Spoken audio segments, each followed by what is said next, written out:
The Oriental Dwarf Kingfisher, also known as the black-backed kingfisher or miniature kingfisher, is the smallest kingfisher species, being only slightly larger than a medium-sized hummingbird. Like other kingfishers, it is brightly colored, with a large and powerful bill.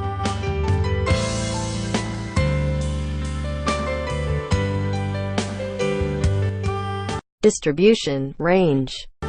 The Oriental Dwarf Kingfisher's territory encompasses a huge geographical area. It is endemic across much of Southeast Asia, South China and the Indian subcontinent, and it can be found in Bangladesh, Bhutan, Brunei, Cambodia, India, Indonesia, Laos, Malaysia, Myanmar, Singapore, Sri Lanka, Thailand, and Vietnam. Its preferred habitat includes areas that include small streams and densely shaded lowland forests. They are usually found near small streams and densely shaded lowland forests.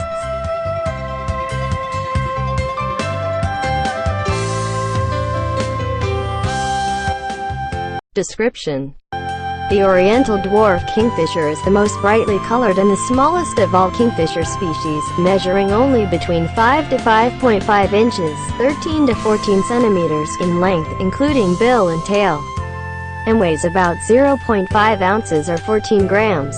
The largest kingfisher is the giant kingfisher, Megaceral maxima, with an average length is 18 inches, 45 centimeters, and a weight of about 13.5 ounces, 355 grams. It is easily recognized by its bright blue crown with a violet wash along on the sides of its otherwise orange head. The upper plumage is bluish-black with glossy blue lines. The throat is white with bright orange-colored lines in the bottom. The under plumage is a brilliant orangey yellow. The bill and feet are orangey red. Males and females look alike. The juvenile plumage is less colorful.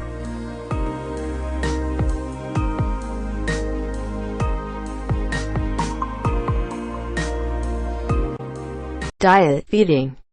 Like other kingfisher species, the Oriental Dwarf Kingfisher hunts from a perch. However, instead of fish, the typical diet of the kingfisher, it mainly feeds on insects, as well as small lizards or frogs, if the opportunity arises.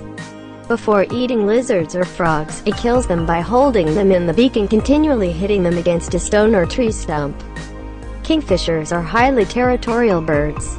They will locate a prime area based on food sources, desirable perching trees and safe roosting sites.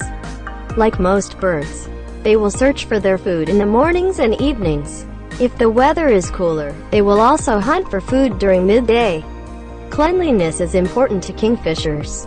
They will dive into the water to bathe, then fly to a perch to preen and dry their feathers in the sunlight. Some will even clean their heads using their wings.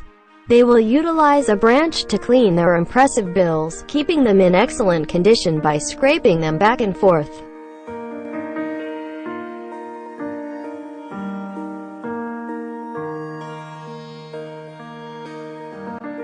Breeding and nesting. In southwestern India, they begin to breed in June, with the onset of the southwest monsoon. In other areas, their breeding season stretches from October to December.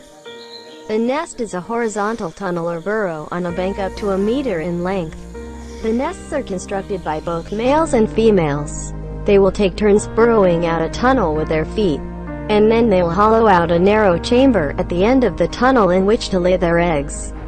The birds will spend between 3 and 7 days working to complete their tunnel.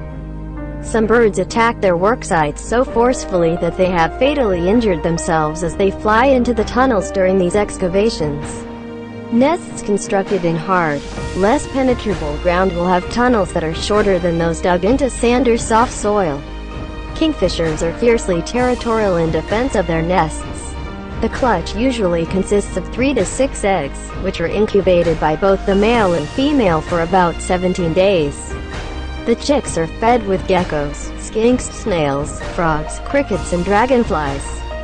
The hatchlings are altricial, without any down, blind and helpless, and they require care and feeding by the parents, who bring the food into the nesting chamber and keep them warm. However, the nestlings grow quickly and soon they are able to travel toward the entrance of the tunnel where they encounter the adults and wait to be fed. Eventually, they are fed on a perch near the entrance. Fledging can last a few days to a few weeks. After that, the chicks will be on their own and will feed themselves. The young fledge leave the nest when they are about 20 days old. A second brood may be raised if the first nesting attempt was unsuccessful.